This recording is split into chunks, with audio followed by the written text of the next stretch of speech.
মুরাদনগরে অসহায়দের মাঝে রিকশা, ভ্যান ও সেলাই মেশিন বিতরণ। অসহায় ও কর্মহীন মানুষদের আত্মকর্মসংস্থান নিশ্চিত করতে কুমিল্লা জেলা পরিষদের অর্থায়নে মুরাদনগর উপজেলায় 84টি রিকশা, 44টি ভ্যান ও 220টি সেলাই মেশিন বিতরণ করা হয়েছে। মঙ্গলবার 5 মে বিকালে উপজেলা নজরুল মিলনায়তনে উপজেলা প্রশাসন আয়োজিত এক অনুষ্ঠানে উপকারভোগীদের মাঝে এসব উপকরণ তুলে দেওয়া হয়।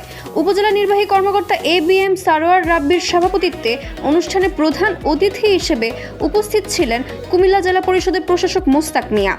বিশেষ অতিথি ছিলেন জেলা পরিষদের প্রধান নির্বাহী কর্মকর্তা রাবেয়া আফসার সাইমা। উপজেলা সমাজসেবা কর্মকর্তা বরুণ চন্দ্রদের সঞ্চালনায় অনুষ্ঠানে আরও উপস্থিত ছিলেন উপজেলা সহকারী কমিশনার ভূমি সাকিব আল হাসান, সমাজসেবক সৈয়দ শরীফ আহমেদ, উপজেলা বিএনপির আহ্বায়ক মহিউদ্দিন অঞ্জন, যুগ্ম আহ্বায়ক সৈয়দ মোস্তাক আহমেদ ও কামাল উদ্দিন ভুইয়া, সদস্য সচিব মোল্লা মুজিবুল হক, উপজেলা যুবদলের আহ্বায়ক সোহেল সামাদ, সিনিয়র যুগ্ম আহ্বায়ক মোহাম্মদ মাসুদ রানা, সদস্য সচিব সৈয়দ হাসান আহমেদ, ফারুক আহমেদ বাদশাহ সহ বিভিন্ন শ্রেণী পেশার মানুষ। বক্তারা বলেন, সরকারের এমন উদ্যোগ প্রান্তিক জনগোষ্ঠীর জন্য নতুন সম্ভাবনার দ্বার খুলে দিচ্ছে। এসব উপকরণ কাজে লাগিয়ে উপকারভোগীরা স্বাবলম্বী হতে পারবে এবং তাদের পরিবারের আর্থিক সচ্ছলতা ফিরে আসবে।